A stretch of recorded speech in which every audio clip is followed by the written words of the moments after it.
আসসালামু আলাইকুম ওয়া রাহমাতুল্লাহি ওয়া বারাকাতুহু।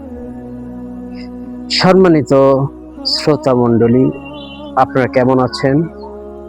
আশা করি আল্লাহর রহমতে আপনারা ভালো আছেন। আমি সবসময় আল্লাহ পাকের দরবারে শুকরিয়া জ্ঞাপন করি এবং দোয়া করি সবাই যাতে সুস্থ থাকুক, ভালো থাকুক, পরিবারের সাথে থাকুক। তাই আজকে আমরা যে বিষয় নিয়ে কথা বলবো, আমাদের সামনে আসতেছে ঈদে মিলাদুন্নবী সাল্লাল্লাহু আলাইহি সাল্লাম। আগামী 26 তারিখ বুধবার রাসূল সাল্লাল্লাহু আলাইহি সাল্লামের জন্মদিন অথবা জন্মবার্ষিকী। এই দিনটা আমরা পালন করব ইনশাআল্লাহ আনন্দের সাথে, তাহলে আমাদের ঈমান বাড়বে। ঈদ শব্দের অর্থ খুশি, খুশির সাথে আনন্দের সাথে মিলাদুন নবী সাল্লাল্লাহু আলাইহি সাল্লামটা পালন করব। পৃথিবীতে অনেক জায়গায় দেখবেন মিছিল হয়, মিটিং হয়, আনন্দ উৎসব হয়, সেইখানে কোনো কথা আসে না, কোনো বক্তা সেখানে ফতুয়া দেয় না। কিন্তু ঈদের মিলাদুন নবী সাল্লাল্লাহু আলাইহি সাল্লাম আসলে বিভিন্ন বক্তার মুখে বিভিন্ন ফতুয়া শুরু হয়ে যায় যে এটা বেদাত, এটা ঠিক না।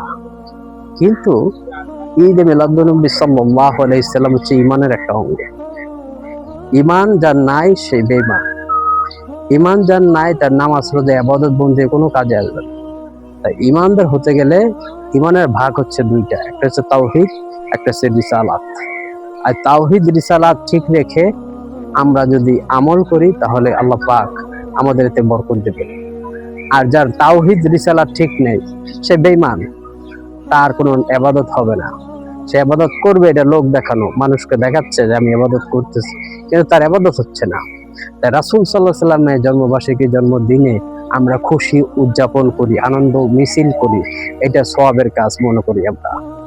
এই জন্য আমার মেসেজ একটাই থাকবে, সবাই এই দিনে আনন্দ উৎসব করবেন পরিবারদেরকে নিয়ে, রাসূল সাল্লাল্লাহু আলাইহি সাল্লামের জীবনী মিলাদ কায়েম করবেন এবং তার জীবন বৃত্তান্ত তাদের মাধ্যমে তুলে ধরবেন, তাহলে ইনশাআল্লাহ আমাদের ঈমান বাড়বে।